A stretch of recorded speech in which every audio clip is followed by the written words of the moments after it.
Number 4? Yeah, this is number 4. Number 4. Throw 'em Well, down.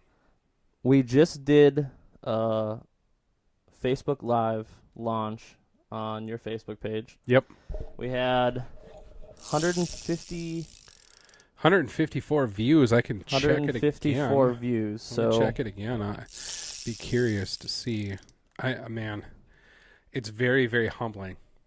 The love. I mean, Oh man, it's you so have cool. you have so many friends out there, and it's just cool to kind of have them follow the bandwagon and jump on board, even though some of them might not be entertained by podcasts and video podcasts. Some people would rather, do other things, and I totally get that because I used to not be a podcaster. Like, I didn't like to watch them or listen to them because listening to them was boring. But then when you introduce the fact of mowing, traveling, fishing, and you just turn it on and you can listen. Yeah. Well, like for me at work, I throw an earbud in, and usually I've got some like really savage metal ripping through my head. And sometimes it's nice to take a break. And I've been listening to podcasts for a long time. I subscribe to a lot of podcasts. Well, I shouldn't say a lot, but I do subscribe to some podcasts. The Joe Rogan Experience, Steve Rinella. Mythical Morning. No, Ear Biscuits. Oh, yeah, that one. Yeah, Ear Biscuits. Maybe that's why I like that one, because it's like a video, but it's not podcast. Yeah, Steve Rinella, Meat Eater. That's really good. Jocko Willenick. That's really cool. What other? One of my most favorites. The Morning Stream. Catchy title, but it's really cool. And your next favorite, Fish Addictions Radio. Fish Addictions Radio. I'll subscribe to that. Got me excited to figure out about being in podcast, because when I first heard Mike on that and some of our staffers and just listening to them, I was like, and then I got to be on one. I was like, yes, yeah, this is going to be fun.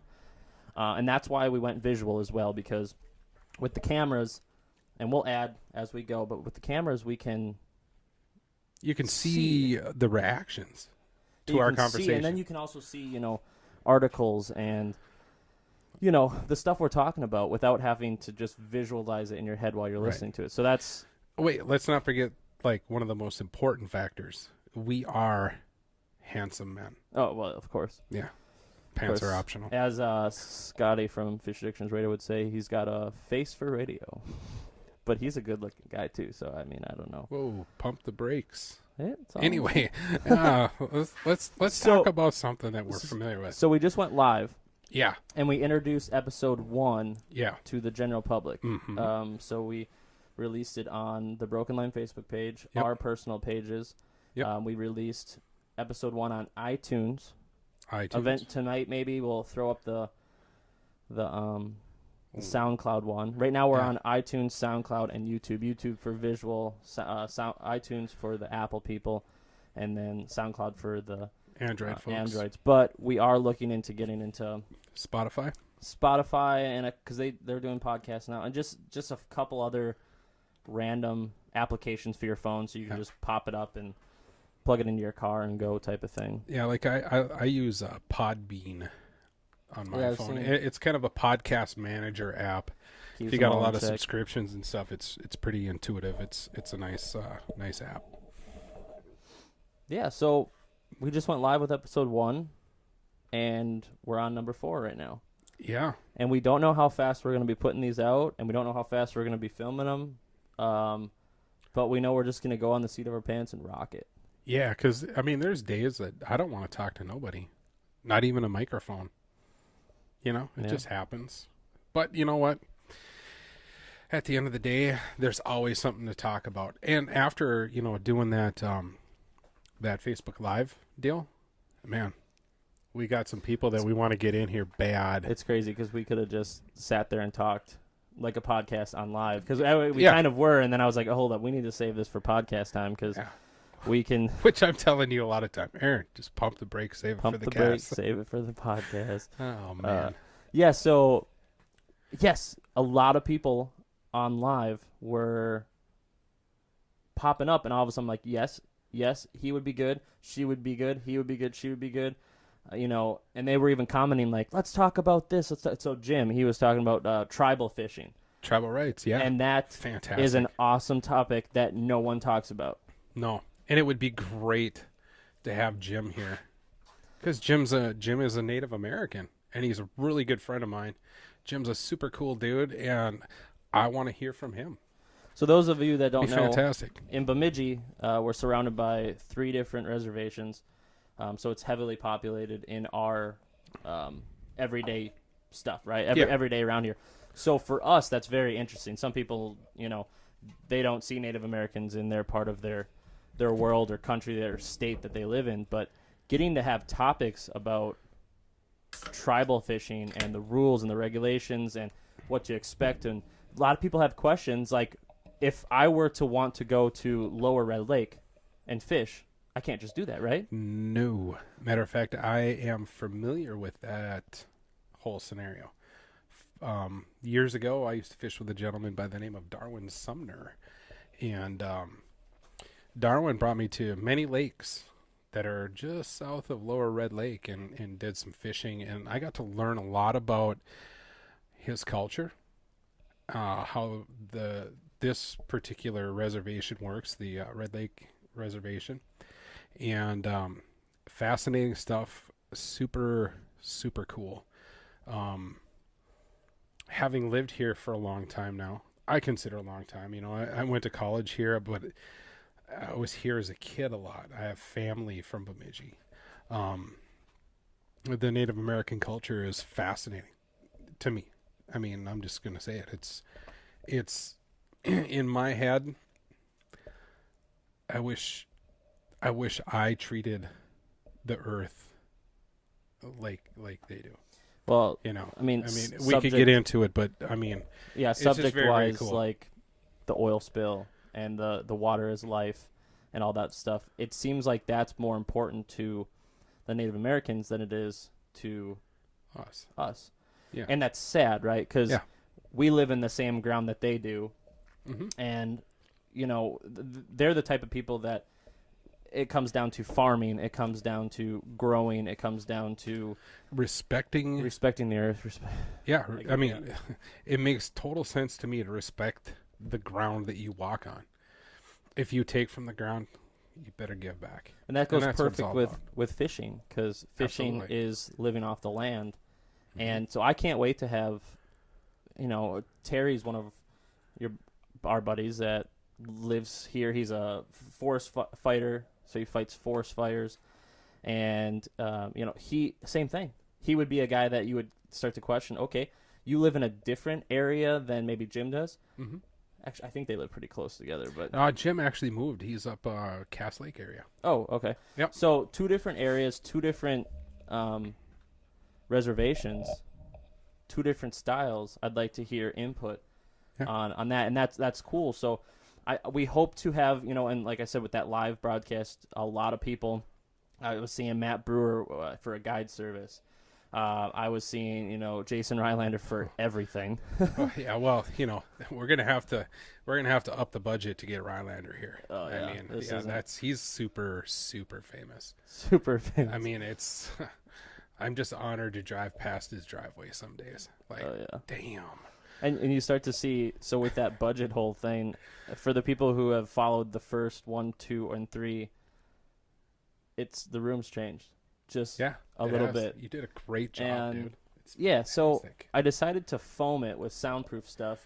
And we didn't really need it because in the first 3 episodes, there really wasn't any sound interference or echoing. No, the audio came in really, really well. Really good. So at this point, I was just, podcast, radio, that kind of stuff. You have the soundproofing stuff. I think it's cool. You can do designs, patterns with it. And then it still helps with sound. Mm-hmm. Visual-wise, they don't have to look at, particle board on the wall. So it's a cool little background. It won't be long before we have this place decorated. Oh, yeah. And I know this isn't the correct way to put up this stuff. And I know that there's supposed to be some spaces. There's a whole mathematical aspect of laying it out. But I just think to do math? I just think it's a cool background, and that's where I'm going with it. Yeah. Second thing is we now have a table. And pump the brakes. That's my thing, man. Pump the brakes. Can I talk about the table? you can talk about the table. Let's talk about the All right. table. It's So the other worth night, talking about. yeah. So the other night, I messaged Aaron. Hey man, I'm looking online for a cool table, and he's like, "Hey man, I'm building one." So I give him a call, and yeah, he's building a table because the conversation was very, very broke up, and I'm here now, and the table looks fantastic. Here's the catch. It's really, really high. It is really high. I'm like 6 foot, maybe a little bit over, 6'2". you know, and Aaron says he's 6'2". But I used The tabletop is above our belly buttons. I based it off the ledge, You based it off how many drinks? about 2 per board. So, and I see at least 8 boards. Yeah. No, maybe 1 aboard. No, I don't know. 1 aboard. Anyway, So I had some drinks and I it's a was just nice like, table. let's just do it. I'm the type of guy that he I kind is of a want to get it go-getter. done. So I took old decking off of a cabin that we have here. I planed it. I didn't do any finish on it whatsoever because it's really, we're not touching the table, right? It's just, it's there to hold the PBRs and the cameras and the computer and that kind of stuff. Rip here. Root beer. You got to Yeah, I rip got your root ride beer dirty there. over there, dude. And I got for legs I did log posts going down.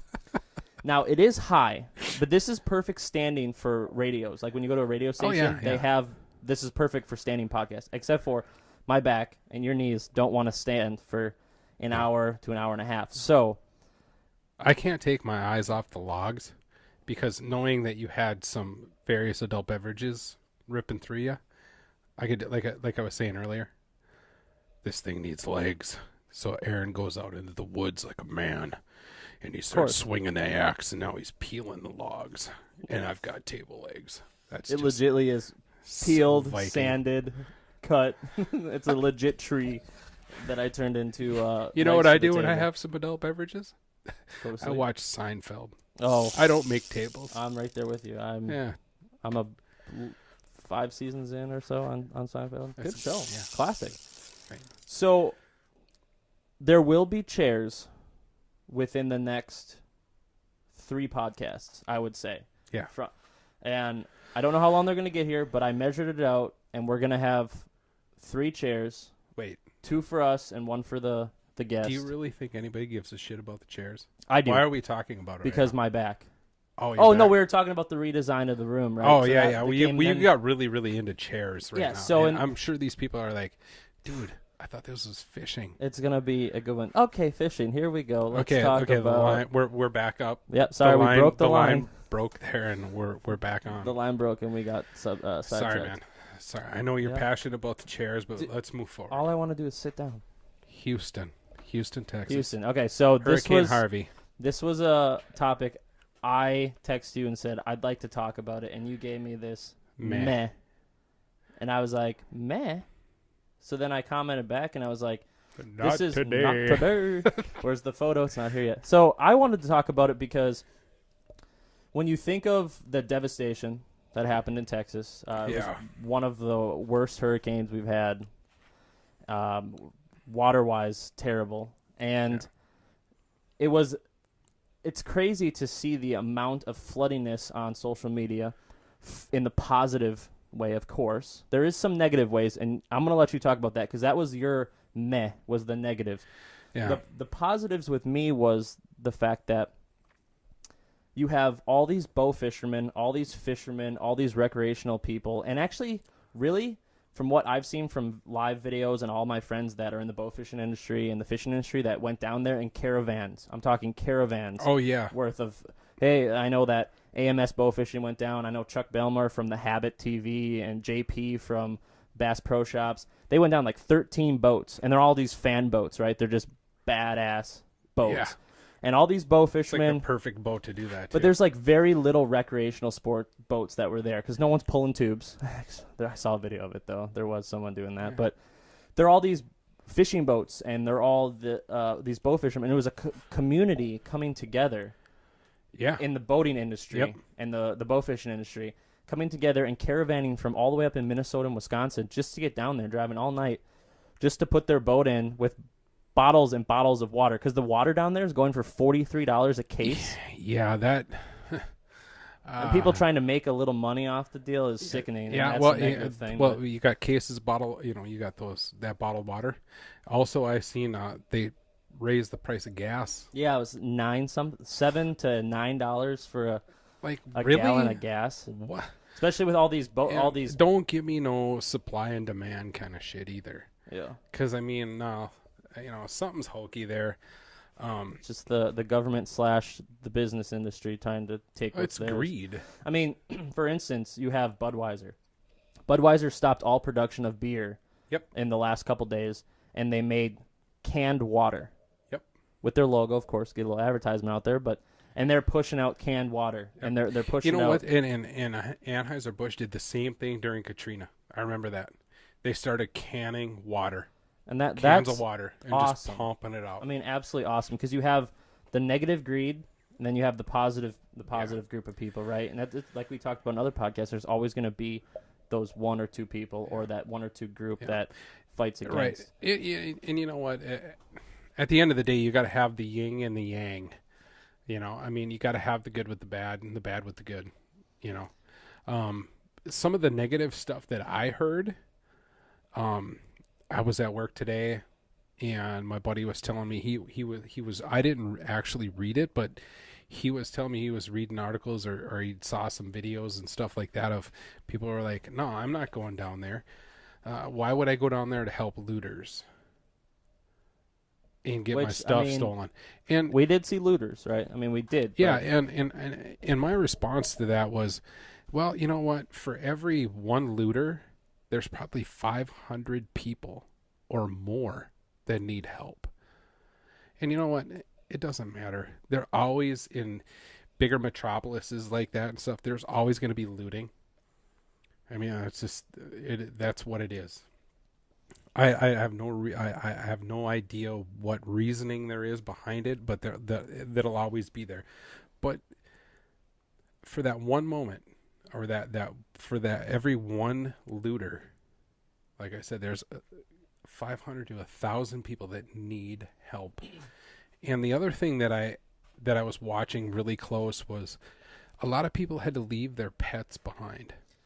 And some of the live videos I saw of some of my friends that were down there, I mean, I saw one of my friends, I think it was Joel, and they're pulling up on an airboat, and they're pulling up to a car in the water in a driveway. Mm-hmm. And the water was about this far below the top. About a foot below the top of the car, and there is a black or a brown, I think it might have been a chocolate lab or some sort of brownish. Dog. Yeah. Sitting on the top of the car, sitting there hunched over like it just got physically attacked and beat up, and it looks like one of those commercials where you see and I hate seeing those commercials because I'm a pet owner. Just sitting there shivering, and I start to think how sad that is. That, a lot of people had to leave their pets, which, of course, do take your life over your pets. There's a thing. But I saw horses that were almost completely underwater. I saw dogs in kennels. They were fine. They were still in their kennels. It didn't look like the water was growing, but someone took a picture of it, hopefully after they rescued the dogs, right? But right. They were sitting there in their cages still at like a pet place in town, like a doggy care type place. And that, to me, is sad. And at the same time, is someone going to be like, that's more sad than people? I'm like, no, that's not what I'm getting at. I'm just an animal person, and it's just sad to see that stuff. But on the plus side, it's so cool to see all of the boaters. Yeah. We'll call them the boaters. The people gang. in our industry. The people in our industry. Just putting everything aside and being like, hey, grab your boat. Let's head south. Let's help these people. Yeah, and traveling halfway across the country with amazing. tons of water.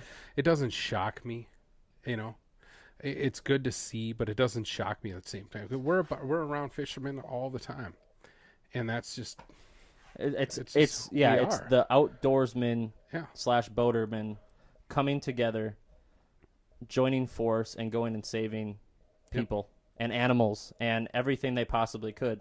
Yeah. And it's crazy to think that from the little bit since this has started, the little bit of news I've watched, not really at all ever covering the lines of boats that I see on Facebook from my friends live, driving a video, and they drive right by like 95 boats pulled to the side of the road waiting to get access to put their boat in. Yep. And that's just one spot. Of course, this is like 45, 50 counties worth, or however much. I didn't do the research, so don't quote me on that, but a lot of counties worth. And these people are just attacking one spot after the X. And I can maybe put a link up or something of that too, because it's just incredible to see the boaters coming together and helping in such a negative thing. And that's exactly what the United States of America needs right now. On top of the negative news, the negative stuff, and then of course this tragedy, America needs to see something positive. And seeing the community and groups come together is awesome. And I mean, do people realize, you said earlier, people are coming from Minnesota and Wisconsin, South Dakota. Do you know how far that is? And they're driving all they're not night going long. They're not going down there to go fishing or taking vacation. off work. Yeah, they're just like, hey, I'm going to go help these people. I'm going to drive 20 hours down I-35 to help people. And it's super important to know. It's incredible, our world that we live in, is that one day it's negative and the next it's positive in some way. And I'm not going to get on this subject because I don't want to talk politics, but when you can see all this happening and all this damage and all this stuff, and then I look on another news site or another thing, and all of a sudden I see a group of people standing on the side of the road with signs, lifting them up high in the air and chanting, impeach Trump, impeach Trump. I'm like, put that down, go grab a bottle of water and go save someone's life. They're right there in Texas. They're like outside of Dallas or Houston, picketing. Oh, impeach Trump. And I don't want to get on the subject, but think, we're coming from Wisconsin and Minnesota to go save people, and you're 45 miles away holding up a sign blaming the president. 45 miles or less. Yeah, and blaming the president because he's trying to you got to be start there, questioning people's priorities or agendas or even thought process. Exactly. I mean, it's crazy. So it's cool. I mean, I would see some friends where they would be like, I'm planning on possibly going. And then like 4 hours later, they're like, we got 13 boats and we're heading down caravanning. And then they get there like the next day because they drove, or however long it takes. Like they drive all the way through. Then they're posting on Facebook a picture of them putting their boat in. And there's 17 airboats and they're all decaled up because they're all fishermen. sponsored. Yeah, they're all those kind of people. Up and And all of a sudden they're like, all right, we're taking this location over. We'll be here we'll cover this mile to this mile. Yeah. Let anyone know that's out there in the contact emergency services because we're here, at this spot looking for people. But yeah, I know you didn't really want to talk about it because of some of the negative things, but I just thought that it's cool that there are people in our industry that care about other stuff, and it's cool and positive to see them going all the way. Oh, for sure. And I actually have a buddy that I graduated high school with. He lives down there in and around I think his name is Mike, and I want to say he's around the Dallas area, and I'm not sure how bad that was affected by everything, but I was worried about him there for a couple of days because I hadn't seen anything on my Facebook feed from Mike, and finally I saw something, and I was like, whew, I was relieved, this country, it's big. We have, the United States is big, but at the same time, when stuff like this happens, it gets really, really, really, really small. Mm-hmm. It goes to show you there's priorities and not priorities, and as devastation like this hits the United States, it shrinks in. Oh my God! And the coolest thing ever, Trump supporter or not, was seeing a state trooper driving down the highway with 7-8 trucks with the Mexican flag hanging up. Mexico coming in the United States to help. How cool is that? Yeah, build the wall, all this stuff. That's funny you brought that up because they also helped with Katrina. Yep. And then And the last nobody really one, talked about it. It was like, all right. So no one knows that Mexico's here helping. Like you could be down there protesting, like I'm an immigrant or whatever, but it's like I get you. You know, Mexico's here helping. I'm not mad at Mexico. That's how cool is that? Yeah. When Mexico's been listening to all this banter about building a wall for the last couple months, and they're like, you know what? We're putting that to the side. We're going to save Americans' lives. And then they come in with cargo and trucks, and they got their Mexican flag. Yeah, the last time was Katrina, and then the time before that was, I think, helping for World War II. And that's the only 3 times they've ever, that I know of, have ever came in. You know United what? States Whether to it's help. 3 times or 1. Yeah, that's that's what I'm saying. It's they so help, little that it means a lot that they're here. Yeah, And- for sure. And yeah, it's cool to, I saw photos just, of retirement homes and people were swimming in water and all I this saw stuff, and those I'm just too, like, yeah. I don't know, but it's cool to see. I know I have a heavily populated amount of friends bow fishing and regular boating, going down there and saving, Bow and fishing. that's just fishermen. Then it's just I'm cool just to, kidding. I love you guys. You guys are good. You tell me where those big rough fish that I like to catch are. Yeah. So, Joe and Dylan, Lake Vermilion, Hain Loose Boys, AIM Championship, they took it. Like kids, right? Like, No, it wasn't Joe. are you sure? Yeah.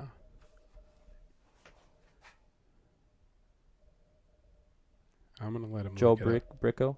Oh yeah, duh. I'm And thinking of a Dylan different Mackey. Joe. Joe Bricko. I'm Our so sorry. buddy Dylan, he's been on. Dylan Mackey. Yeah. He was on 2 Fish Addictions episode last year.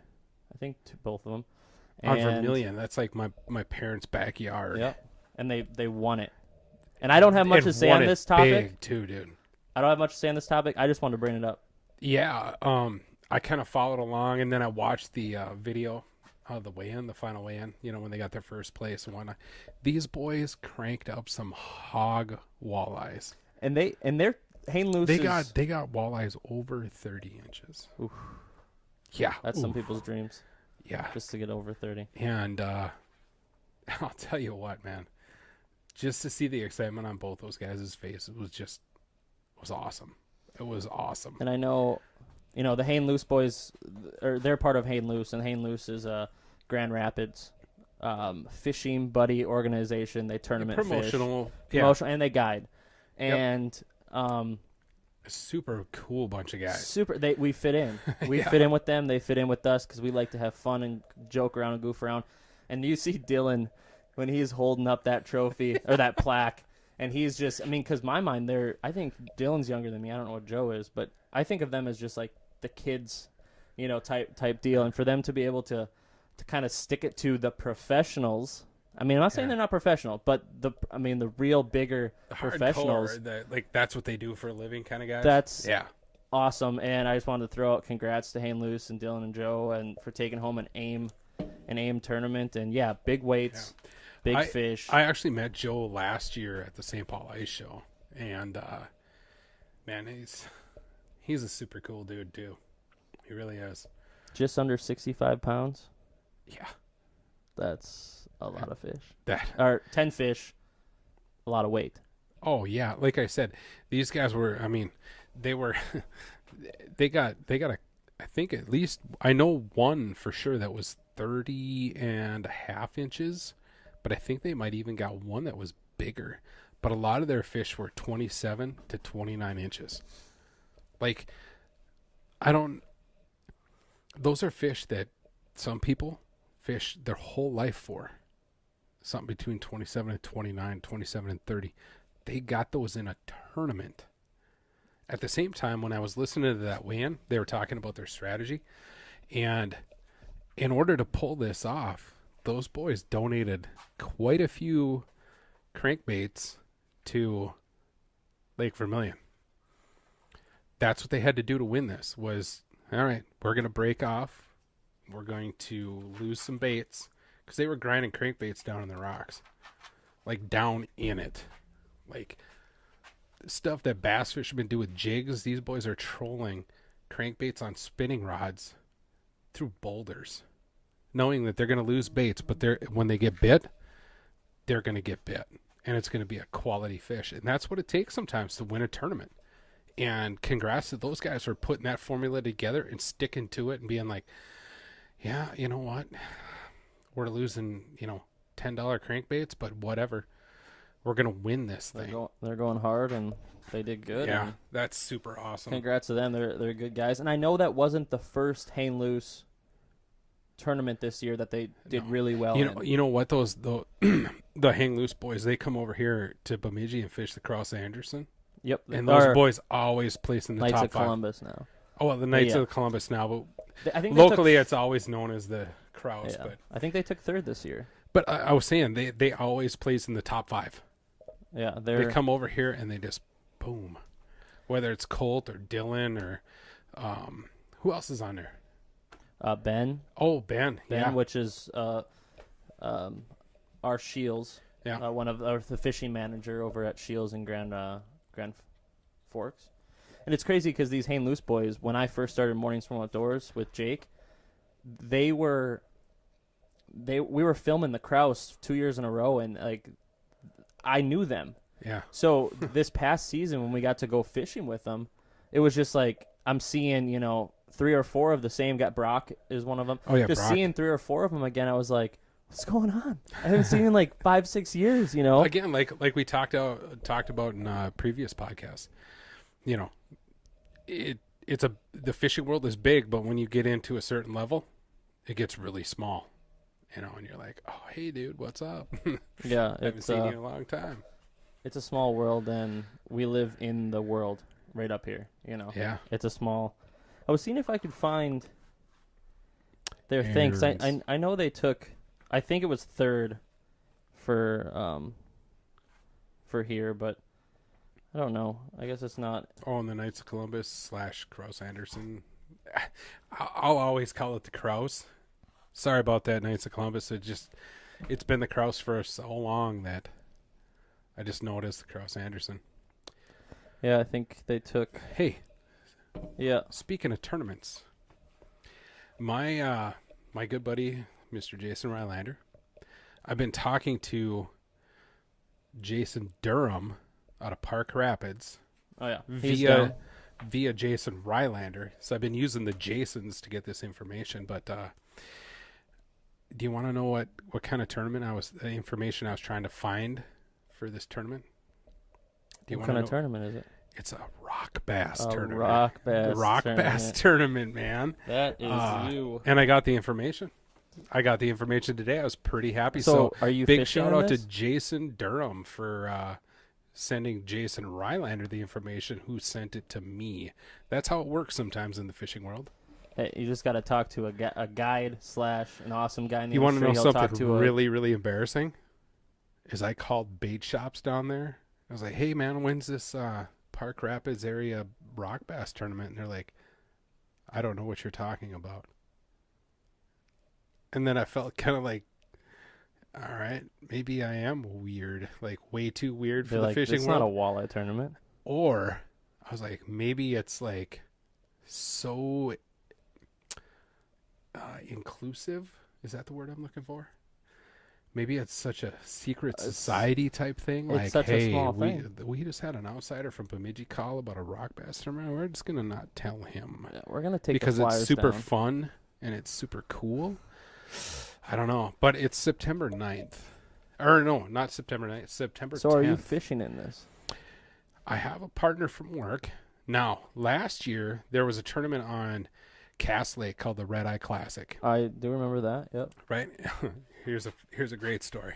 I love telling stories. So I talked to my buddy Spencer at work. Hey, we call him Sven.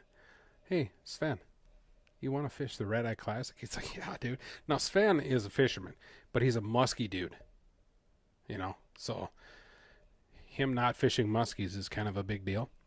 And I said, all right, cool. So I go into the office at Glacier, and I talk to my boss, Corey. Hey, Corey, would Glacier sponsor Spencer and I for a fishing tournament? Yeah, what's the fishing tournament? I said, it's the Red Eye Classic. He's like, what's that? I said, it's a rock bass tournament. He said, go back to work. Get the hell out of my office. Like, what, dude? I mean, it was the first annual. Now, with that being said, I called Wishbone Resort in Cass Lake like 2 weeks ago. I was like, hey, is there going to be the Red Eye Classic second annual? You know what I got? I don't know what you're talking about. Like, all right, well, maybe that tournament died. So that's when I sent a message out to Durham, Jason Durham, down at Park Rapids. Hey, man, I had heard through various other people that there's this big rock bass tournament down in Park Rapids. Can I get some info? Waited a couple days, didn't get nothing. I contacted Rylander and Durham, whatever. They're tight. I said, hey, Rylander, can you text Durham, because I don't have his cell phone number, about a rock bass tournament? And then I got the information today. Boom. So, yeah, That's, I might be fishing a rock bass tournament. The power of communicating with other people, because sometimes other people know more than you, and all Or you gotta just do know is how to ask. get to the right person. Yeah, all you gotta do is ask. Right. So, yeah, rock bass fishing, rock bass tournament. I'd like to, if anyone watches this or listens to this, I'd like to know if they would ever fish a rock bass tournament. Yes, no, Sometimes maybe, or with me. and why and why not. So you should comment on when this episode drops. Yeah, Comment for on sure. it and tell us if you would fish a rock bass tournament, why or why not. And That would be cool information. just to see, because Yeah, that'd be super cool. some people will, and I bet you some people won't. So I don't know. You just gotta figure it out, I guess. Aaron, what else is happening in the world today? In fishing, anyway. Ooh, there's some dead air right there. Was I supposed to know if something happened? No, I was just wondering if you'd heard anything. Who do we have coming into town? And what does he want to fish for? Oh, Oh, Mike Olson. Mr. Mike Olson. Mike Olson, Fish Addictions host and Daddy. owner. Daddy. He is coming to town, and we're gonna do a podcast with him. He said on the live chat he didn't want to, but trust He's me, playing. No. he will. And He's a big dude, but he ain't that big. I'll get him in the studio. yeah. So and he wants to fish. So we're gonna film. We're just gonna goof around, see if we can't come up with a few things. We're gonna film a few things for this upcoming season. We're gonna film a little intro type video to release to get people hyped up, and we got some new sponsors this year. So it's kind of a hush hush thing right now, but we got some awesome new sponsors coming along. Some awesome other sponsors that are still with us, of course. Oh, absolutely. And so we're going to film a little bit of fun stuff. And he wants to fish for something I love to fish for. I love to fish for panfish. I'm so excited. But he wants to fish for, it starts with a B. And it ends with 2 S's. And there's an ass in between. There's an A in the middle. Bass. He wants to fish for bass, which is crazy because he is a walleye guy. It's gonna, And- you know, what's gonna be I've been thinking about this all day. And does Mike know how to run a bait cast unit? Besides trolling? Besides trolling slash Like, can he sturgeon. Sturgeon. Cast? You Can cast he- for sturgeon. No, you don't. You cast one time and let it sit on the bottom. Well, yeah, but then you reel it in, you cast it one more but time. a sturgeon rig is like It weighs complete- a lot, so it's easier. right. He's gonna be You're able to do it. throwing like 4 ounces of lead, and He'll do it. you got this big fiberglass rod. You know, but, I mean, do you think I can get him to flip and pitch and work a frog across the top of the pads? And I think through it'll be the fun reeds? if he's gonna be able to do it. If not, we'll have a fun time videotaping it, and we'll put some clips over that next one when he comes in and talks. But yeah, he is in the boat. His number one fish is, and we'll talk about this all with him. Number one fish is walleye. Ice fishing, number one fish, crappie. So to throw bass in it, which I have been friends with him for 3 years now. We've had Fish Addictions. He's had it for 5. I've been with it for 3. Or maybe it's been 6 now, I don't know. And I have not seen or heard of him ever fishing for bass. Dude. So it's going to be fun to. I want a picture of every backlash. It's going to be awesome. He comes out. Well, you're fishing with us. Well, yeah, of course. And he'll be here. I cut my teeth on bass fishing on Friday, but by the time this airs, he'll already be coming. He'll already be here and done. So, but that's something we're looking forward to that, because if he actually gets in here, which he's coming here, so if we push him in here and press record, he'll be our first guest on Broken Line, and it's kind of a big one because it's Fish Addictions TV. We both have a take in that. Yep. He's a host of a show. We can get insight of that. We can get insight from a business side of it. And then we can also talk fishing. We can, just, it's cool because he's deep in the industry, right? And to start out with someone like him and have random talks of everything from the show to, what his plan is for his ice fishing shows that he's going to be going to this year and the St. Paul Ice Show, and just some sneak peek plans for Fish Addictions. Maybe he can throw a secret tip out there, something that hasn't been said yet, but it's gonna be cool. Teaser. Yeah, a little teaser, a little something that hasn't been dropped yet. That'd be cool. But yeah, he's gonna hopefully be our first guest, and we'll have to yank him by the ear to get him in here. But I think he'll do it. I think he was playing. Yeah, dude, it's Mike. He loves the limelight. Yeah. So we'll talk when he gets in here. We'll talk fishing. We'll talk behind the scenes of the show. We'll talk about what it's like to be a host of a TV show and a credible show that's making steam and headway in the industry. Last year, over 2 million views, on Fox Sports North, Fox Sports Wisconsin, online and stuff, So that's, we're going to put him under the gun and ask him questions like that about the show, ask him about the industry, ask him about sponsors, how he got started.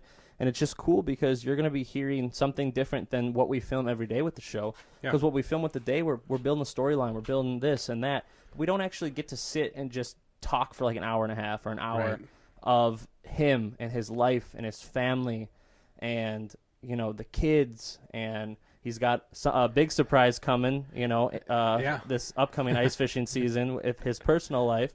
But he's also going through some stuff too, and everyone needs to kind of know that stuff happens in everyone's world no matter what level you're on, and absolutely I'm excited to have him as a person on here. And if he doesn't show up, then all this talk is for nothing, but I think he'll come in. So absolutely. And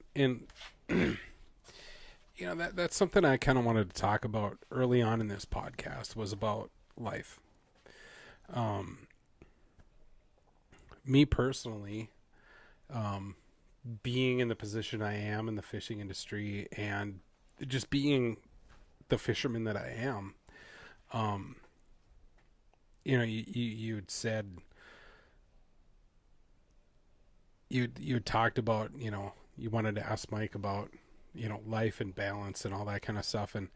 And that's something that I kind of wanted to talk about was,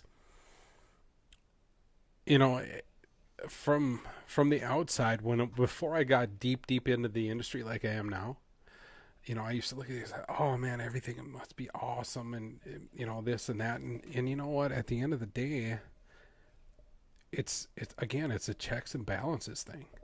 Like, I'm gonna be honest with everybody. I'm just gonna strip down everything right now. I'm a single father. Leave the clothes on though, please. Yeah. Pants will stay on. Shirt you did might say come pants optional before we came up here. That's a different story. Oh, that's between us. Yeah. But the cameras there. But I'm a single father now. I'm not married anymore. I was married. Did fishing have an impact on that? Some of it did. And was it some of it my fault? Absolutely. Because it's not that I couldn't control my fishing. It's just finding that person to understand it.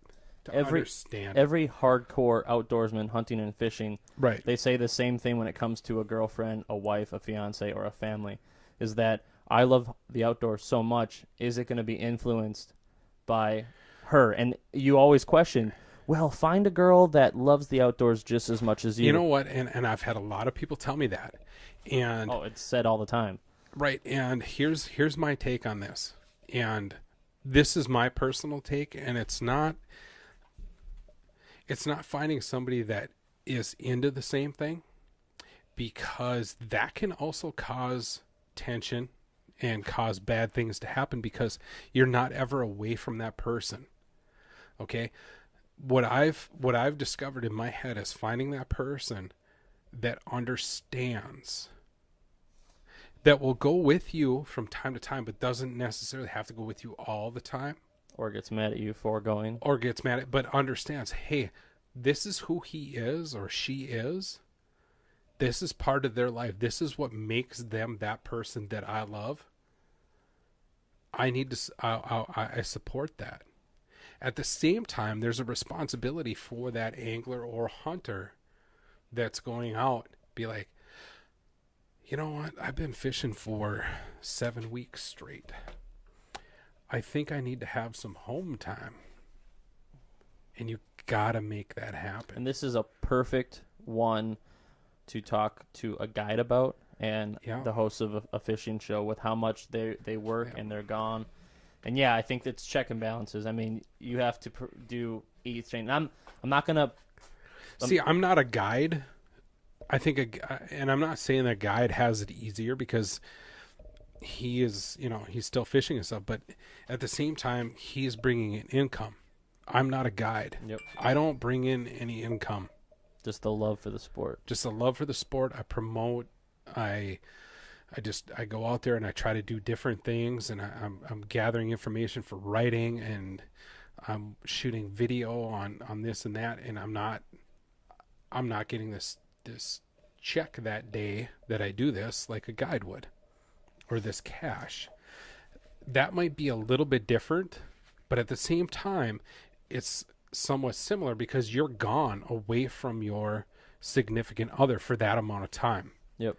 And like I was saying earlier, it's key to find that person that understands that without this, you are a different person. You're not who that person fell in love with. It's like, oh wow, I sound like Dr. Drew. I'm not going to relate this to me, but take a husband as a photographer and take a wife as a photographer. If they both did the same thing, it would be chaos in the home, because she's gonna. They're both. There's competition. They're both and all competition. kinds Like, oh damn, she did better than me, or vice versa. You get it. I think it's best to have something that maybe shares the love for it. Like, she loves to take photos and stuff, but she's not doing it in a professional state of mind. Right. And you are, but you also love to backtrate that to be able to handle both positions. So yeah, I mean, that's a good way to put it, is for this little mini kind of talk here, is what's the life of someone who is buried in the industry, or just buried in as a hunter or a fisherman, where all they want to do is like, okay, duck season is here in 2 days. Well, hold on a second. It's not all they want to do, or it's what they have to do to maintain, to fulfill those contracts. That's the other part of it. Being with this person, you have to be honest.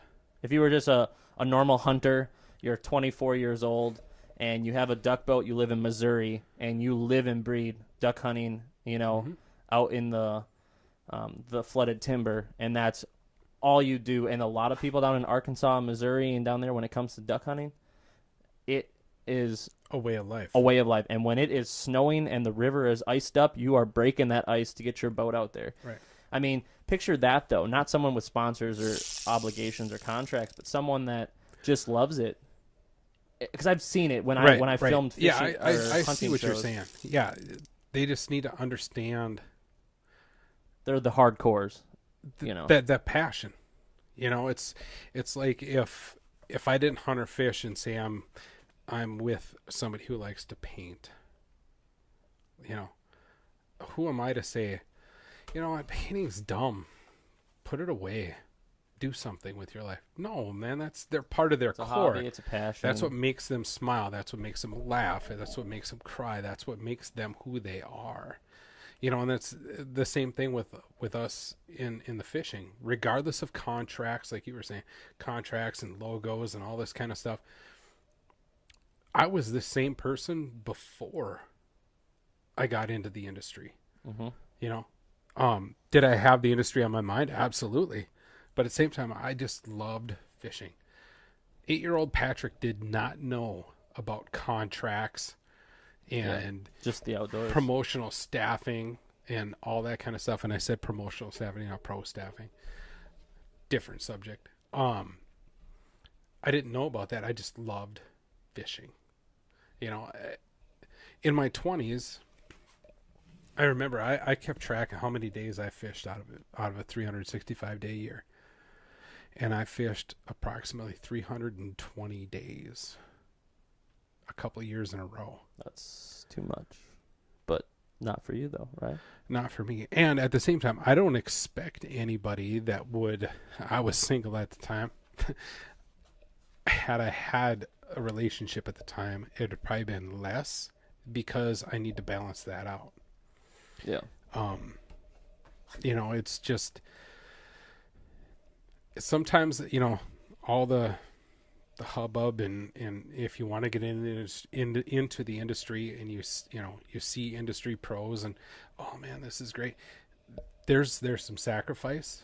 There's some compromise, a lot of compromise and a lot of sacrifice that goes into it. Well, and we'll get into it when we get Mike in here. You know, the winter time, Mike, we're filming shows, right? Yeah, and Mike, it's more than that too. Mike doesn't see his family for a while. You're filming. You have commercials that you're doing. You're doing sponsor photo shoots. You're doing physical shows like product shows, random trips, and then the occasional. The camera's not with me. There's no companies involved. I just want to fish for fun for one day. Yeah, like you know, and yeah, you have a family and you have to orientate that. And it's crazy because I've had lots of people. You're not the first person that even was a single dad actually, that has had this conversation with me about finding the special one. Because you always joke around like, you got to go find her, man. You got to go get her. And then it's all of a sudden it's like it's hunting season or fishing season, and then it's a joke like, she ain't gonna keep up with my fishing, and then you get into the topic of some of the stuff we just said, like you have to balance it and find one that's not as hard as you or harder, but someone that balances it out. Maybe to the fact where you wake up at 4 a.m, you go duck hunting, you bring the duck back, or you bring some crappies back. She's gonna wake up, give you a hug and kiss, say, "How was hunting today, honey?" And she's gonna help make that fish or that. Yep. And it's important for that person not to take advantage, which is also key. Yeah. Not to take advantage of that support. And I've seen that happen with others. If she Where lets like, you, oh man, yeah, I can go anytime, and before you know it, subconsciously you are going all the time, and then things start to go south. She was fine with it for a while, and then all of a sudden you're like, right. Well, shit, she's just fine with it. Yeah, and when she's like, or when he or she is like, "Hey man, why don't you? I thought you supported me." Well, I do, but in the last 30 days you've been home for 2. You know, it's just like I talked about in previous podcasts, you know, like the whole rough fish thing, it's checks and balances. You know, so if you spend 3 days fishing, me personally, I would suggest spending at least 3 or 4 days home doing what you need to do and enjoying it. Yeah. Because it's a lonely life sometimes, believe me. Yeah, it's a different lifestyle, and you know, and I'll say right now, the hardcore hunter, the hardcore fisherman, they're gonna know what we're talking about. They're gonna be like, when they're listening, they're like, yeah, totally. Like with my wife, she's not always 100% supportive. She might be supportive to a T, right, to a specific amount, but when you start to do too much, it's just like, okay, you know, when is it family time? That time, and it's the same thing. Well, I was doing this before I met you. You know, one of those moves. Right. But it's like, I think the average listener that is a hardcore fisherman or ice fisherman or hunter, they can relate to this topic. And I just want to say that for the people that do go through this, you're not alone. I mean, there's so many people. I literally think everyone has this problem to some sort of degree, right. Whether it's a little amount or a major amount. Like sometimes every couple is going to be different. Right. Hey, And a huge shout out to those Who can do it? spouses that do support, that understand. Huge shout out. Yeah. I mean, I'd say the same exact thing, but it comes down to every hobby, right?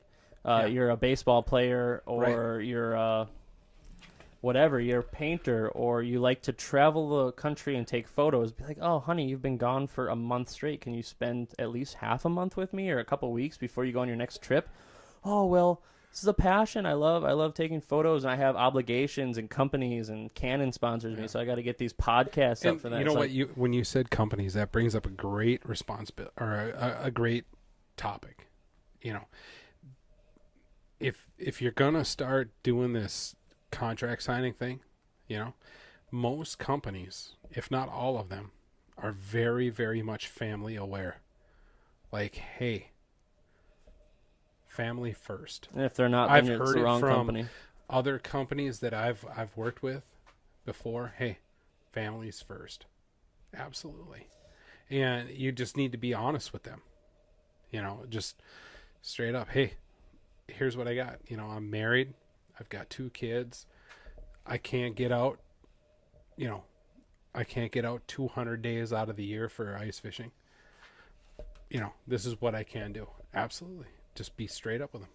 And And say, if family they're first. not for that, then then it might you're not with be the wrong company. Yeah, it might not be the company you want to be with, because most companies out there, and I say most, are loving and supporting, and they understand. Mm-hmm. And they're usually family oriented to the point where if you do sign that contract, you are now part of their family, and they are part of your family. Yep. They are now family friends, and yeah, if that company doesn't have that family orientation built into their company, then it's scary, because they might should just step be, back and reevaluate what you're trying to do, for sure. Yeah, I don't know. So that's a nice little talk about families, companies, relationships in the outdoor industry, because everyone is in this problem to a certain degree, some worse than others, some from the single side, some from the relationship side, some from the married side. And you know, speaking from the single side, I mean, I'll be honest, like, I'd love to date, but at the same time, I'm like, I've got this going on, the podcast. I got fish addictions going on, and it's like Work. and work. And I'm like, you know, I can only spread myself so thin, but at the same like time, jelly. if I found that right person, you bet, jelly. Like I'd be jelly. able to spread myself like jelly. Just spread it Everybody out. loves jelly. Except yeah. marmalade. Marmalade is horrible. That shit is awful. You know what? Let's talk about marmalade real quick here. I love oranges, and you would think that orange jelly is really good, but marmalade is the bane of existence. God, that shit is horrible. Can you talk like Bane for a second? I could try. All right, here we go.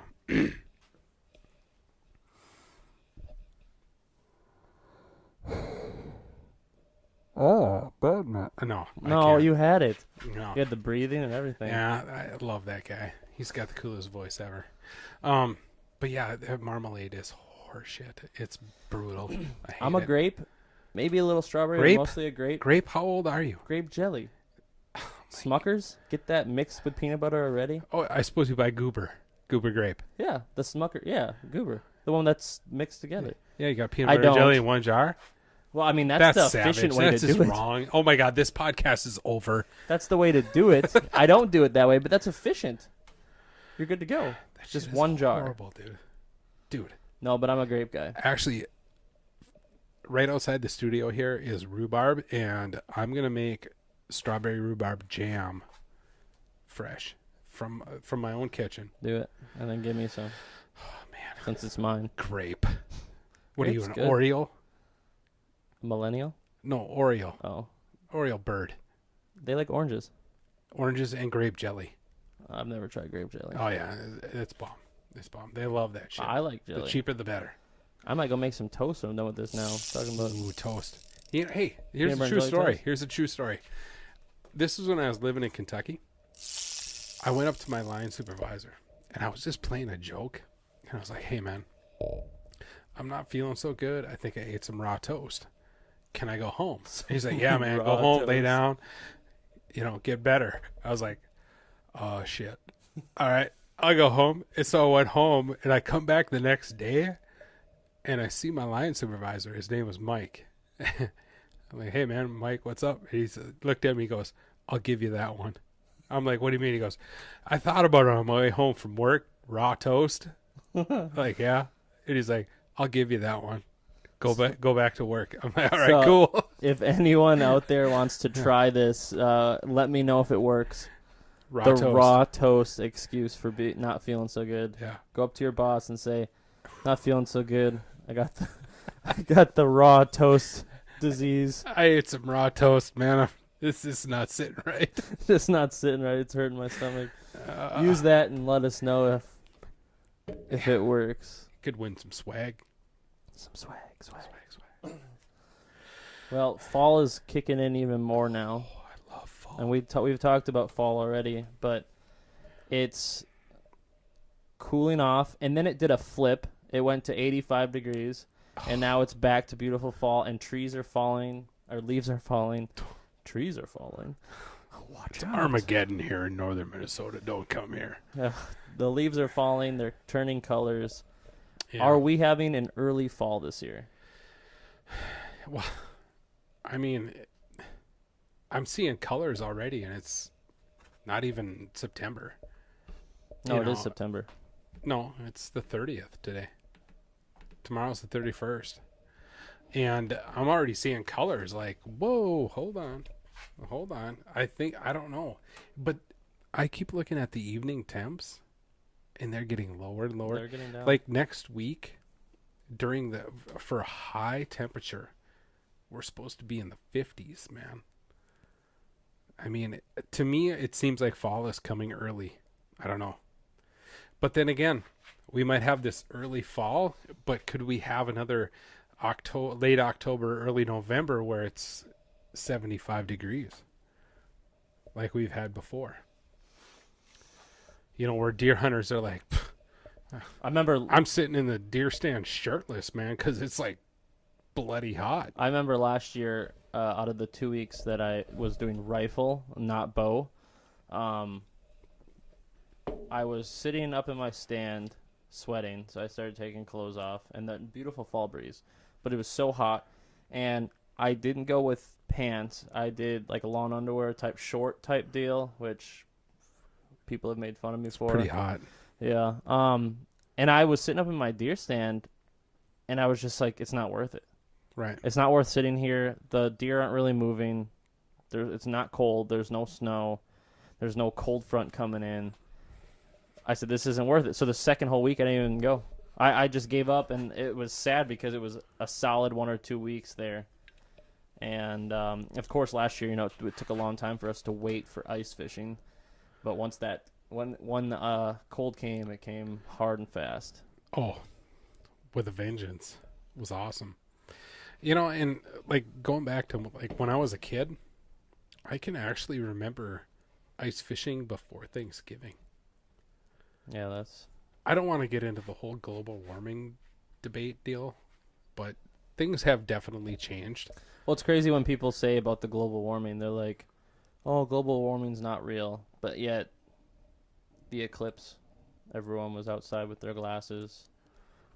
And why were they out there? Because science said, hey, there's going to be an eclipse today. But when science says, hey, it's global warming, people are like, no. Yeah, screw science. I don't know what they're talking about. Right. Yeah. So, don't want to get into that. But, yeah, I love science. I think it's going to be an awesome bow hunting season for the bow hunters out there. And because of how fast fall's falling, I think it's going to be a crazy rifle season. And if the temperatures keep doing what they're doing, I think the birds are going to really be flying.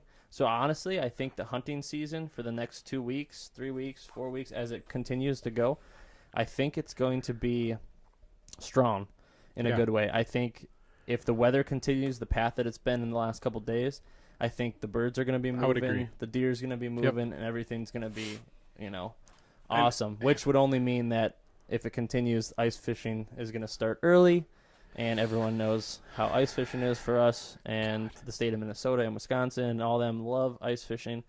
So awesome. It's crazy because people are getting into ice fishing Oh man, it's before fall technically hit, which I feel like it's, oh yeah. like I said, it's been hit for 2 weeks, but I was saying earlier that the first ice show that kind of kicks off everything is that Thorne Brothers portable modification show. And that's like towards the end of September. I wish we'll put up a link for the actual date. It's a small show, but it's like, I've been to this show many times, and it's like the most hardcore of all hardcore ice anglers come to this show because it's the first ice fishing show of the season. And then, so from the end of September, it's not until the week or 2 weeks before Thanksgiving that you get the Hardwater Expo down in Blaine.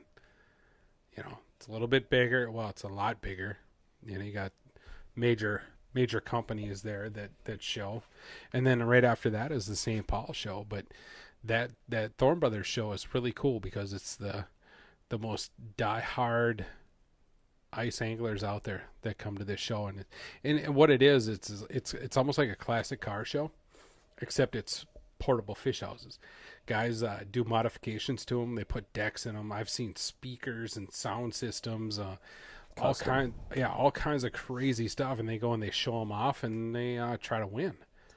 It's pretty cool. I know you're not too much of a hunter, but have you ever gone to the game fair?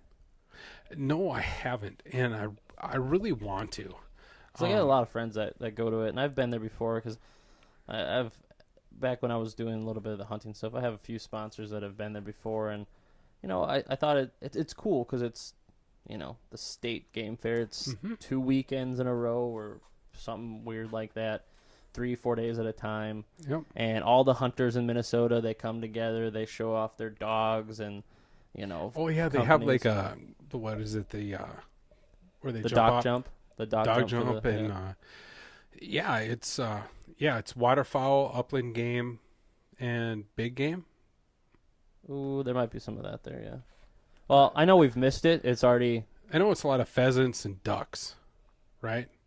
It's all waterfowl in a sense. Oh, okay. I mean, there might be some deer hunting stuff there. It's a game show, so it would be hunting type deal. Right. But yeah, they do. Decoy companies are there. Honestly, I was just gonna say I think Clam might have even been there. I know they're at the state fair right now. Like we're trying to get all of the fishing companies are squeezing in all they can right now in the fall. Like I said, the state fair is going on, and there they are. Different companies sitting at. How the many state years fair. has Clam been at the state fair now? Is it like 2 or 3? I can't answer that question. And I don't even think I can look that up in a solid. I think it's been 3, maybe even 4. But it wasn't that long ago when they first started like doing the state fair thing. It's pretty cool. I mean, one of the biggest state fairs in the country. Yeah. You have fall time. Mm-hmm. People are getting excited for ice fishing. It's a good market. I'm not complaining. Yeah, no, You walk I think through it's and you're a like, smart all thing right, to do. look, I get to see a few new ice houses, and I get to pester the wife to buy a new one and get a new one. I think it's a good idea for any of them to be there, to be honest, because it's a good place to market. And I've been to that state fair, but the only thing I can focus on is food. Cookies, everything on a stick. Oh God, yeah. A bucket of cookies. Haley's like, I really want to go to the state fair to get a bucket of cookies. I'm like, I can just cook the you a bucket of bucket cookies and a big quart of milk. I could just cook you some cookies. Like, what the heck? Yeah, but everything it's on the a state stick. fair, dude. It's completely different. You got to drive 4 hours just to get there. 3.5, whatever it is. If anything, if me and you went to the state fair, what do we do? Podcast. Well, we do a podcast, but we'd end up taking notes. Set up in the parking lot. How much shit we could put inside of a wonton. Oh yeah. Or an egg roll wrapper. Yeah, egg roll wrapper. Yeah. They got That's what some it's all about. crazy foods there, man. I mean, it's one of the largest state fairs in the country. A lot of people go to it, and we're famously known for food on a stick. Oh yeah, everything. And how many? Here's a good thing. How many state fairs do you go to where there's ice fishing stuff set up? Like, think about it. 0. Yeah. Wisconsin might. I highly doubt it, but Does Wisconsin even have a state fair? yeah, They do. yeah. I don't know if you guys know this, but Aaron's from Wisconsin. Cheesehead. Ugh. What do you think of Aaron Rodgers' mustache? Did you see that meme today? Yeah, no, I didn't. But he does the mustache like every year, beginning of season No, check this out. through November. Dude, this is fishing related. Listen to this. There was a meme I saw where was Seth Fielder. We all know who Seth Fielder. Well, those of us in Minnesota know who he is. He's the guy, the angler from Bloomington. He won the Mille Lacs deal last year. Angler of the Year. BASS Elite Angler of the Year tournament on Mille Lacs. He weighed 15 smallmouth. 15 smallmouth for almost 87 pounds. That's crazy. Boom. Right? Mic drop. Well, Seth has been rocking a mullet and a mustache for a long time. So this meme I see is picture Aaron Rodgers with this greasy mustache, right? Mm-hmm. And then there's a picture of Seth like getting it in his bass cat, right? He's got the mullet falling out the back. He's got the mustache.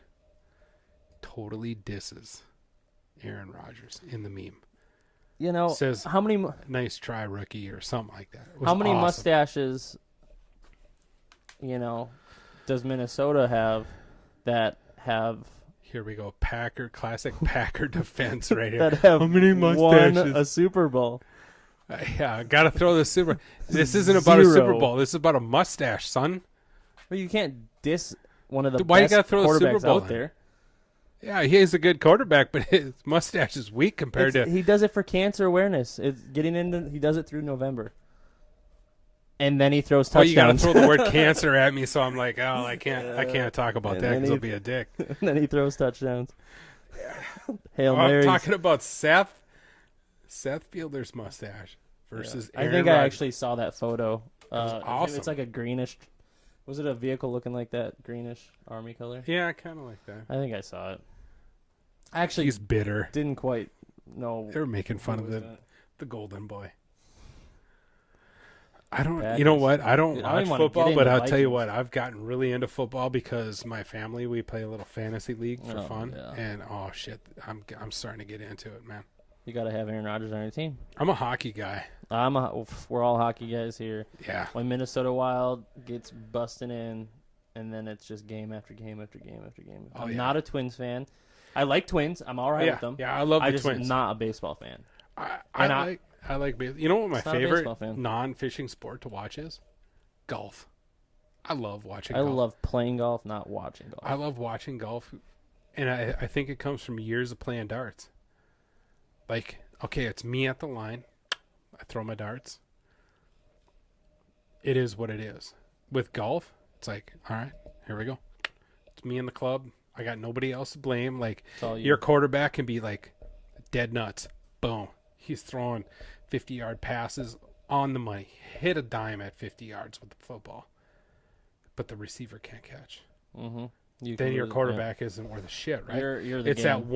it's that one individual. Like I can remember watching a lot of Tiger Woods coming up, and it was so cool to watch him. Like, all right, I'm gonna play this first day, get a feel for the course. Plays the second day, now he's getting a feel for the players, and then the third day he's like, yeah, no, I'm down 7 strokes, but I'm just gonna go ahead and win this bitch. And click, he wins by 4 strokes. Like, what? And like that individual, that sports mentality. Yeah. You know, and I kind of try to bring that same thing to the water. You know, like, all right, I'm going to get a feel for it. I'm going to get a feel for this fish. And then I'm lights taking out. the fish. boom, it's over. Which, when Mike's here, if we get on a hot dogfish bite, because I know there's dogfish out there, it's game on. I'm going to cut loose, dude. It's all over. Be like, Mike, guess what? We're not bass fishing. We're dog fishing now. We're chasing He's pups. probably all right with that. Nice. As long as he's catching fish, I think he's fine. Yeah. Totally nailed it. Yeah. What do you think? Is there one more subject you want to hit, or? I'm trying to think, man. I just got a little message there. Yeah, we're kind of coming off of this. My phone's blowing up in my pocket. Yours is blowing up. Episode 1 is being shared, Which, liked, viewed. you know what? Here's the subject. Let's give some love to those that like shared it. You know what I'm saying? Without them. Why don't we pick? You want to like pick a couple and my phone's about to die. You want to pick a couple and just shout out to them, or what? We don't need to pick a couple. Just because randomly. you know what? Everybody's awesome. Oh yeah, and there's gonna be more to come once we're done with this. I don't want to leave them yeah. out either. So, yeah. So, as kind of like a wrap for number 4 here of the Broken Line podcast. Zing. Damn it. It's kind of interesting. It's going fast. It's growing fast. We had over 150 Facebook likes before we even dropped number 1, and that's from 4 days. Yeah. That's 4 days of posting a couple things or sharing it on your personal page. 150 Facebook likes is very little. But in 4 days... No, that was 154 views on that live. I'm just talking about Facebook likes.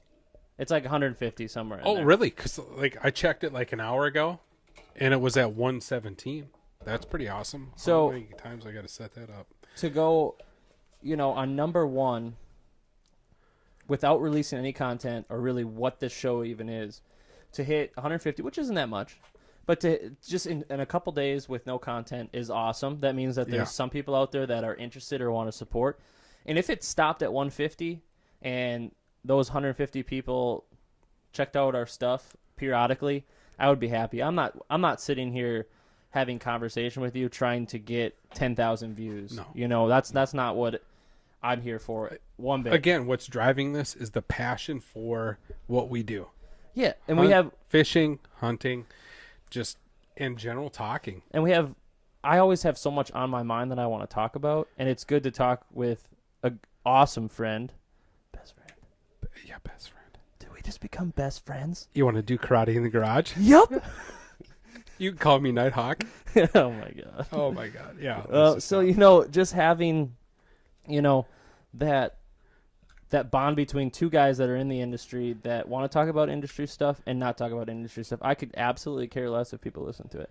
I think it's cool if people listen to it, and I absolutely love that. And that's where I was going with. I want to share that love, and we want to get some merchandise out there just for fun to give away. I don't even want to sell it. I want to give some of it away just so people can represent something that they're possibly just friends with us and they think it's cool. Yeah. There's going to be tons of times where people are going to jump on the podcast. They're going to listen to it for the whole time. Yeah. They're going to listen to it for a little bit of time. They're going to listen to it for 20 minutes and they're going to be done with it, or they're going to watch it all the way. And that's totally up to them, and it's totally fine because we have different subjects. I mark in the videos where the subjects start and stop. If they do want to just be like, all right, I just want to hear what they said about the Bassmaster College Series in Bemidji, Minnesota. Perfect. 57 minutes into the video, they talk about the PETA thing. And I love that people want to share the love and listen to our passion, but also hear cool things because it's like, what subject are they going to talk about? Do I care or do I not care? Or is it interesting just because they're randomly talking about everything? They're talking about fishing, they're talking about hunting, they're talking about fall, they're talking about movies, they're talking about crazy a shit. Little bit of everything, and I'm interested. And you know what? I think that's why we have this open door studio policy. Like you were saying earlier, hey, if you got something you want to talk about, come on down. Come on in. We'll have a chat. And we're wide open. I don't know everything. You don't know everything. Yeah. We always need subjects. Yeah. We need topics. So come on in. Let's talk. Also, message us or comment on us. We need subjects. Absolutely. We need topics. If you want us to bicker and banter and talk back and forth on a specific subject that we don't even know about or we do know about, let us know so we can talk about it. And I am totally down to get crock pot recipes.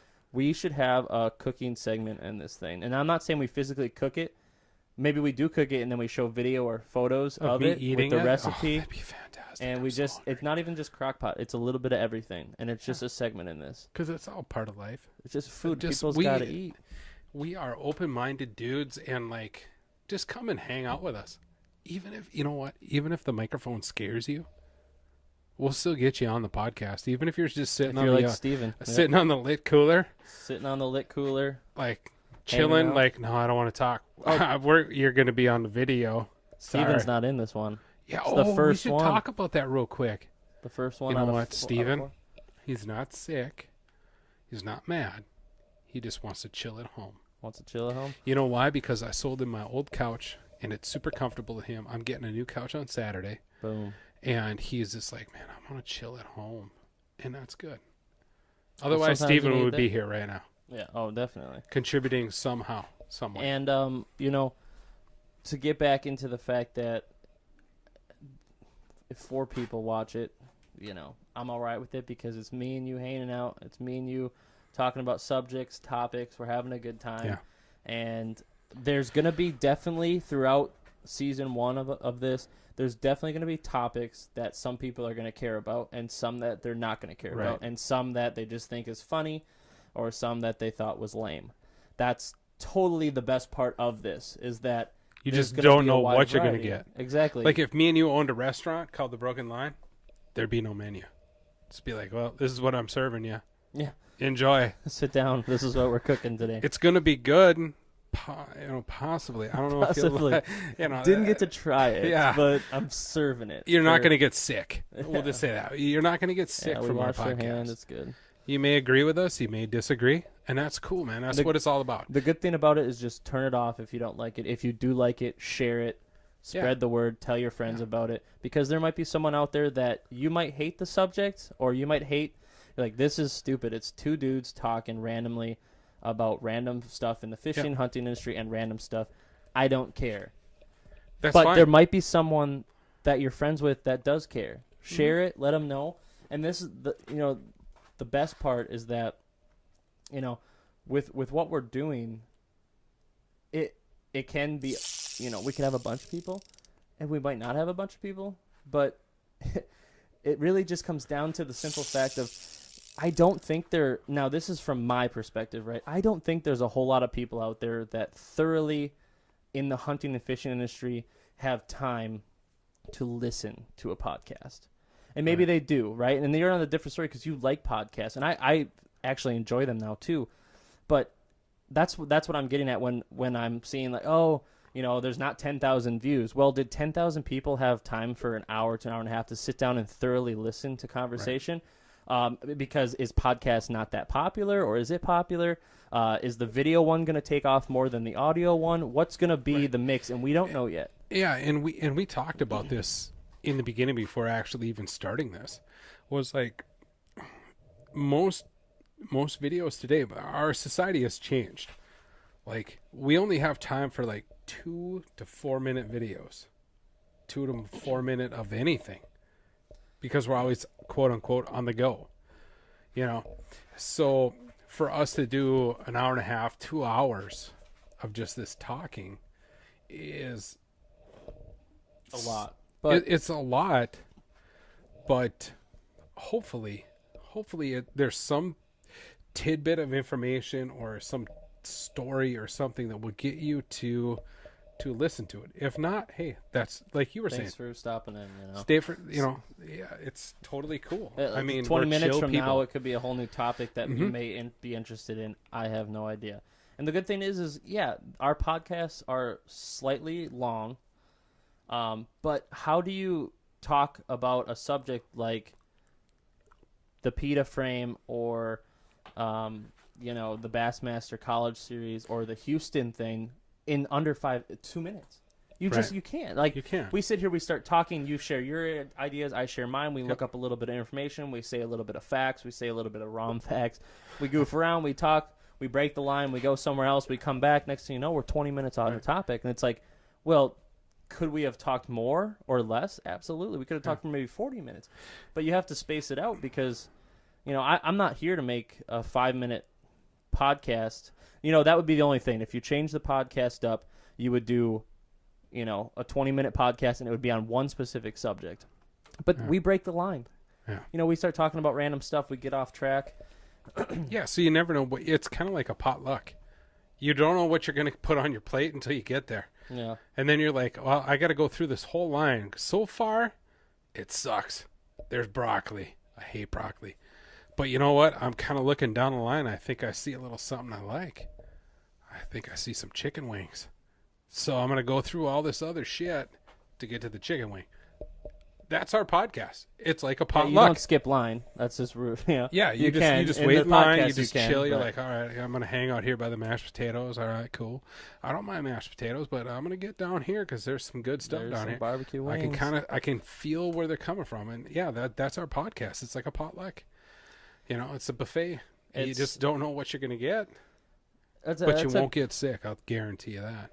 That's a good way to feel it, is that it's like a potluck. You don't know what's going to be on the table when you get there. But when you get there, there's typically... Wait, should we explain Is there going to be a T-shirt, though, for this? The potluck? No, there should be a T-shirt that has a picture of like a potluck, and on the back it says, "You never know what you're going to get at a potluck." But once you're there, there's typically always one or two things. That's a lot of shit to put on the back of a T-shirt. We'll figure that out. That's a great slogan. The Broken Line potluck T-shirt. I'm down. But think about it. Exactly what you said is that you never know what's going to be at a potluck because everyone brings random stuff. We come to this podcast. I'm the chips guy. I bring the bag of chips. Or the cookies, the Oreo cookies from the Walmart. We for the podcast is that we are starting the potluck and the topics and the ideas flow in randomly. So we want you to bring them. Yeah, and when you get to a potluck, you don't know what stuffs people are going to bring, but you do know that typically you always are okay with one or two items, right? Right. So if we bring 5 items to this potluck or to this podcast, hopefully you're going to dig too. You're going to dig one or two subjects or at least find interest, and then you might disagree too. Right. You might be like, fuck the bow fishermen for going down there and saving all those people, whatever. And then tell us, feed this off. And then maybe the next podcast will be like, hey, so we had someone that commented, and we can say your name if you want or not, and we can get in a little bit more of that subject and talk about your feelings. Yeah. Because that's the good thing about it is that it's a broken line. We get off subject. We listen to what you have to say, and we want this podcast to be everyone's podcast. We want people to come to us and talk to us. We want people to come here. We want to do phone interviews. We want people to write us comments and say, hey, talk about this storyline. This would be awesome. I really want to know what you guys think about this. Well, maybe we'll do some research. Maybe we'll just do our own head search, see if we have anything. Yeah. And it's a potluck. We're bringing a couple items, and that's the good thing about it. And people are going to like it or not. Yeah. But you always like one or two things at a potluck, don't you? At least the cookies. Oh, yeah. I usually throw a bun, slice of ham, and then I skip down to the desserts. But whatever. Good to go. Yeah. So that's a good way to replicate what this is. And I'm sorry we're jumping at it on episode 4 here and just kind of mentioning one more thing is because I really don't think everyone gets it, especially if you watch just the first one, which we just put out. Yeah. You're going to watch the first one, and you're not going to quite get... Some people might be like, this isn't that good, and then they're not going to listen again. Well, the first one was an intro. And we did talk about 2 subjects. We were total amateurs, dude. It was just an intro. Other than your ability to set up all the equipment, like we didn't know how we were going to react with each other. And we have even though Aaron and I are really good friends, it might be different when we get a microphone in front of us. And we had no idea what route we were going to go. We could have just looked at each other and been like, "Yeah, I don't want to do this." But before these go, I will say number 4 is in the bag. Episode 1 is online. Episode 2 and 3 are coming up soon. We're getting ready to film another one. Yep.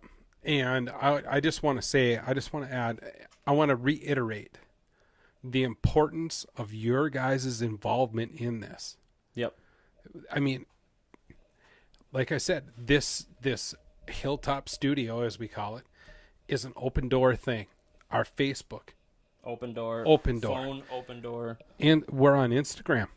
Instagram, Facebook, SoundCloud, YouTube, iTunes. As of right now, more to come. Come on in. come on in. Come in or let us know. Say, hey, you guys are great. You guys suck. I want to talk about this. I want to talk about that. We're totally cool. And going back to like what this podcast is about, like what I told you when I was kept talking about it, I was like, I just want people to, one, be entertained. Two, I want people to start talking, not arguing, but Communication. talking. We talked about that in that first one. Just the communicating, just talking. Life you don't isn't good have if you to don't try communicate. and you don't have to try and change this person's point of view. I think that's the biggest problem with a lot of what's going on today is everybody's trying to change everybody's point of view. How about you just take a step back and listen Speak your feelings. on both sides? Well, I always say, if you're a good fisherman or a good photographer, I'll always learn. As a photographer, I'll always learn from someone that is not a good photographer. I'm always learning. They're going to teach me stuff, even if they just shoot with their iPhone.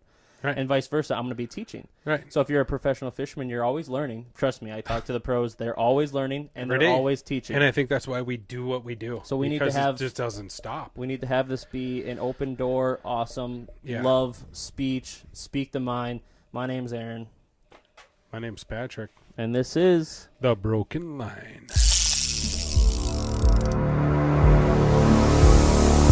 It's kind of a really awesome name, right? The Okay. Broken Line. You're talking about fishing, but when the line breaks, man, shit just gets unreal. Yeah!